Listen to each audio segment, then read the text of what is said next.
Hello guys. तो आज का वीडियो है रिलेटेड टू रिवीजन स्ट्रैटेजी। आपको रिवीजन कितने टाइम्स करना चाहिए, कैसे करना चाहिए, ये बहुत स्टूडेंट का डाउट रहता है। एंड मुझे बहुत स्टूडेंट का कमेंट भी आया था कि रिवीजन कैसे करें, आप ये बताओ। आज वही बताऊंगी कि आपका रिवीजन करते वक्त कैसा अप्रोच रहना चाहिए, आपको क्या क्या स्टेप्स फॉलो करने चाहिए, वही मैं आज आपको बताऊंगी। So watch this video till and. So first thing आपको ये पॉइंट ध्यान देना है दैट रिवाइज विथ लेक्चर्स। मतलब बहुत सारे टीचर्स हैं जो यूट्यूब में लेक्चर्स अपलोड करते हैं, रिवीजन लेक्चर्स। आप उसे देख के रिवाइज करो और कोशिश करो कि जिस टीचर से, अगर आपने कोचिंग लिया है तो जिस टीचर से आपने कोचिंग लिया है उन्हीं टीचर से देखो, और अगर आपने कोचिंग नहीं लिया तो कोई भी टीचर से देख सकते हो।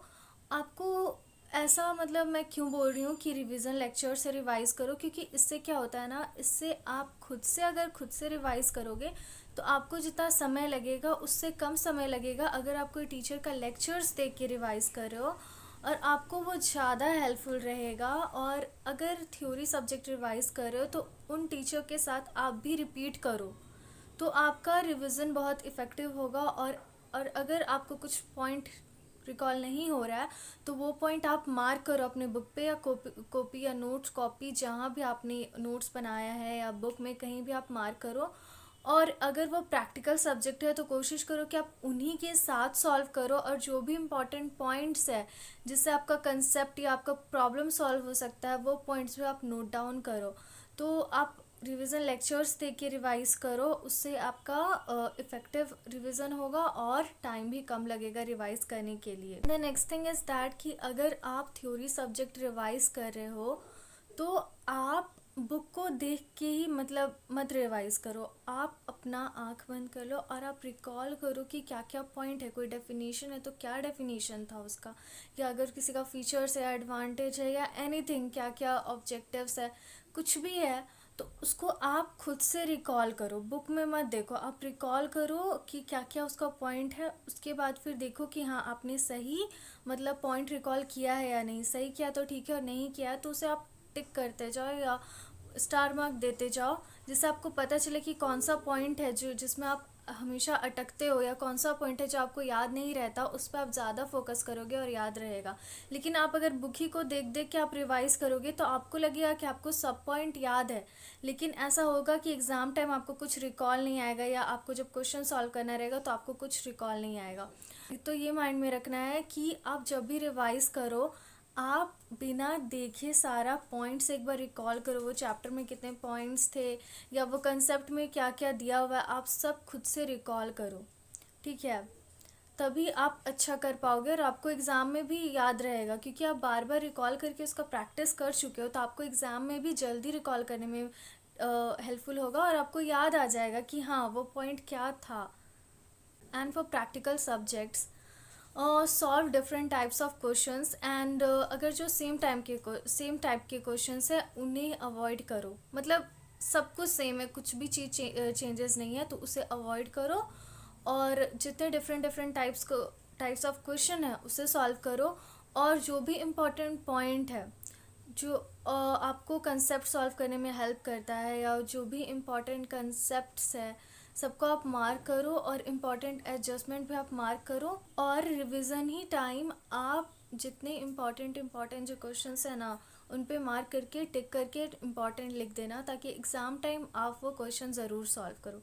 एग्ज़ाम टाइम होता है ना कि इम्पॉर्टेंट क्वेश्चन ही छूट गया, बट आप रिवीजन टाइम ध्यान दोगे कि हाँ ये इंपॉर्टेंट चैप्टर है तो उसे मार्क कर देना। रिवीजन ही टाइम इंपॉर्टेंट क्वेश्चन सब मार्क करना, ताकि आपको एग्ज़ाम टाइम जब आप एग्ज़ाम के लिए प्रिपेयर करोगे तब आपको बहुत ईजिली पता रहेगा कौन कौन सा इंपॉर्टेंट है, और आपको कोई भी इंपॉर्टेंट चीज़ नहीं छूटेगा। तो ये आपको रिवीजन ही टाइम ये सब सारा मार्क करना है, सारा important adjustment, important points and important questions, ठीक है। और कुछ ज़्यादा ही इंपॉर्टेंट क्वेश्चन है तो उसे वेरी इंपॉर्टेंट करके आप मार्क कर लेना, ताकि आप उसे ज़रूर से ज़रूर सॉल्व करो एग्ज़ाम टाइम सॉल्व करके जाओ, ठीक है। The next thing is that revise following ABC analysis.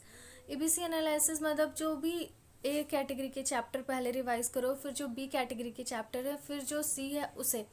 Revision time ही जो हाईली वेटेड चैप्टर उससे आप पहले रिवाइज करो। अगर आपको नहीं पता कौन से चैप्टर का कितना वेटेज है तो आप यूट्यूब में सर्च कर सकते हो, ABC analysis of that particular chapter आपको मिल जाएगा। मैंने सारा वीडियो बनाया है for related to all the 4 papers of CA foundation. मैंने उसमें डिस्कस किया है कि कौन से चैप्टर के कितने वेटेज है, तो मैं उसका उन वीडियो का लिंक डिस्क्रिप्शन बॉक्स में डाल दूंगी, तो वो भी आप देख लेना। तो आप ये माइंड में रखना ना कि आप जब भी रिवाइज करो, अब जो हाईली वेटेज वाले चैप्टर हैं उससे पहले रिवाइज करो। क्या होगा कि आप ज़्यादा मार्क्स स्कोर कर पाओगे, क्योंकि आपने जो चैप्टर से ज़्यादा मार्क्स के एग्जाम्स में आते हैं उससे ज़्यादा ध्यान दिया है, ठीक है। और इससे आपको ये भी हेल्पफुल होगा कि आप जो इम्पॉर्टेंट चैप्टर्स है उसमें ज़्यादा एफर्ट दे पाओगे और ज़्यादा टाइम दे पाओगे। तो आप जो भी हाईली वेटेड चैप्टर है उसमें ज़्यादा टाइम दीजिएगा और उसमें ज़्यादा एफर्ट दीजिएगा, तो आपको हेल्पफुल रहेगा अच्छा स्कोर करने के लिए।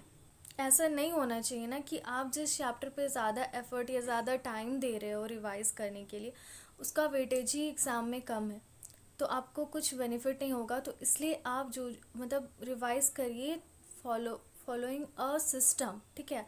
सिस्टमैटिक तरीके से प्रिपेयर करोगे तो आपका सिस्टमैटिक तरीके से रिवीजन होगा और आपका बहुत अच्छे तरीके से मार्क्स आएगा, तो ये बात आप ध्यान रखिएगा। And next thing, solve all the questions of ICI material. Students तो प्रैक्टिकल सब्जेक्ट के क्वेश्चन सॉल्व करते ही हैं, पहले ही करते हैं, प्रैक्टिस से टाइम करते हैं, बट रिवीजन टाइम भी आप करो और जो मतलब सेम टाइप के उसे छोड़ दो, बट जो अलग अलग टाइप के क्वेश्चन उसे सॉल्व करो।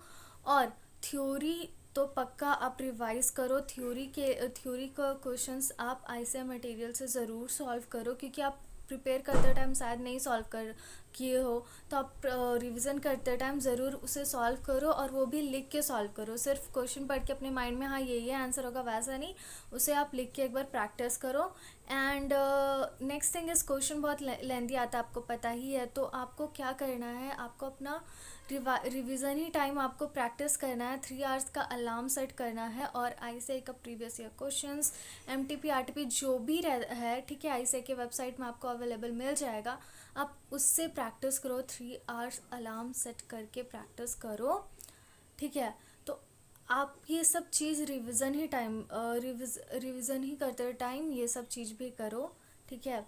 इससे आपका रिवीजन बहुत इफ़ेक्टिव होगा एंड आपका मार्क्स कम आने के चांसेस बहुत कम रहेंगे और आपका क्वेश्चन छूटने के चांसेस बहुत कम रहेंगे एग्ज़ाम में। तो ये सब चीज़ आपको रिवीजन टाइम ही करना है, आपको 3 आवर्स अलार्म सेट करके, और आपको प्रैक्टिस करना है, पेपर प्रैक्टिस आपको पहले ही करके जाना है, ठीक। Next thing is how many times you should revise, मतलब कितने टाइम्स आपको रिवीजन करना चाहिए। बहुत सारे स्टूडेंट्स मुझे बोलते हैं दी कितने टाइम्स रिवाइज करना चाहिए, कितने टाइम्स रिवाइज करना चाहिए। तो ये मैटर नहीं करता कि आप कितने टाइम्स रिवीजन कर रहे हो, जो चीज़ मैटर करता है वो ये है कि आप कितना इफ़ेक्टिव रिवीजन कर रहे हो।